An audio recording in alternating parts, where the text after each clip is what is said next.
When council member Brett Morgan quit his job at Hamlin Township, he was sure that he was going to be the next county commissioner. However, when the election came and he lost, he found himself with no income. It was at that time he approached the sewer authority about discharging the licensed operator and getting himself a job. At that time, the authority was not interested in his idea. And as per the facts in the state ethics investigation, he told the authority that if they did not release the licensed operator and hire him, that he would use his position as council president to dissolve the authority and the borough would take over the sewer plant operation and hire him anyway. At the January borough meeting, he voted to appoint 2 people to the authority that he had previously made an agreement with that would terminate the licensed operator and hire him. And that's why he was fined $15,000. At February of 2020 meeting, the next month, the sewer operator was discharged and Morgan was hired. After the meeting, the licensed operator informed Brian Sees, who was an authority member at the time, that it is very important that whoever works down there, that they grease the aerators weekly, because a lot of time and labor went into rebuilding them. And the evidence showed that the failure of them was due to the lack of lubrication at the bearings. Now, when I got hired at the sewer plant in 2015, there were 2 aerators working. In February of 2020, when I was released, I had 6 of them working out of 8. I did that with a very low amount of money and with these 2 hands and a little bit of help from employee Norm Johnson. It is 100% fact that the solar mixers do not put oxygen in the water. They are not even designed for sewer treatment ponds. They were designed for freshwater facilities to keep the temperature the same at the bottom of the facility than at the top. So it is critical that the aeration system is working properly. Within 12 months of Brett Morgan working for the authority, all of the aerators had failed due to lack of maintenance. There has not been any aeration at the plant in over 2 years. New aerators were purchased for a very large amount of money that I don't have the number for. I was told over $100,000, but I was also told it was grant money. However, the aerators that we purchased have 10 horsepower motors on them, and the current electrical system down here will not support that much power drain. Among other reasons, the main reason the sludge has reached permanent levels is because of no aeration. Since Morgan got involved with the sewer in less than 5 years, we've accumulated 70 years worth of sludge. We are headed down a dark road financially if we don't change directions.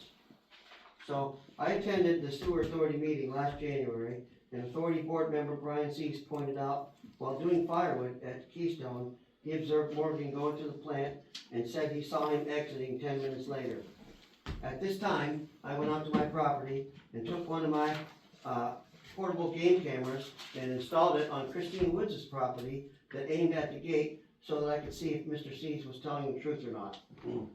And I have one of these for every week of the year of 2024.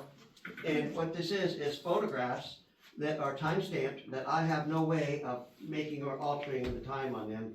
The camera is designed to sense a motion and take a picture and puts the timestamp on the picture. So I brought a couple of these. I wasn't going to bring one for every week of the entire year, but they're all about the same. So I'd like to show these to the members here that on Sunday, 12/1 of 2024, Mr. Morgan went in at 5:28 p.m. and left at 5:34 p.m. He was on the sewer property for a total of 6 minutes. The very next day, on Monday, he went in at 9:41 p.m. and left at 9:49 p.m. for a total of 8 minutes. The next day, on Tuesday, he went in at 6:16 p.m. and left at 6:35 p.m. for a total of 7 minutes. Wednesday, the next day, he went in at 5:46 p.m. and he left at 5:53 p.m. for a total of 7 minutes. The next day, on Thursday, he went in at 10:25 a.m. and left at 10:28 a.m. for a total of 3 minutes for the entire day. On Friday, he went in at 4:32 p.m. and left at 4:42 p.m. for a total of 10 minutes. On Saturday, he was absent and his vehicle was not in the gate at all that day. So I'm not going to go over this because I'm keeping it short out of respect for the council and your time. So this week is basically the same thing. The weeks average 44 minutes per week, which is 0.75 hours. I'm almost done.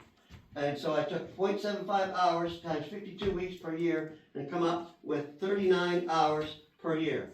So, I looked up on the budget line, Morgan's pay is $25,325 per year.